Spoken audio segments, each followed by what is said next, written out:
स्वामी समर्थ।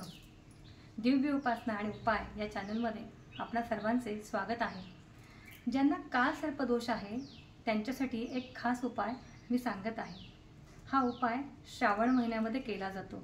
या उपायामध्ये घरामध्ये शिवपिंड असणं गरजेचं आहे। जर नसेल तर तुम्हाला देवळात जाऊन हा उपाय करावा लागेल। यासाठी तुम्हाला दह्याने अभिषेक घालायचा आहे। ओम नमः शिवाय म्हणत 108 वेळा शिवपिंडीला, आपल्या घरातले किंवा बाहेरच्या। संकल्प सोडायचा आहे की काल सर्पदोष माझा निघून जाऊ देत, यासाठी मी तुला अभिषेक घालत आहे महादेवा। तर अशा प्रकारे एक महिनाभर तुम्हाला सातत्याने महादेवावर 108 वेळा दह्याने अभिषेक घालायचा आहे।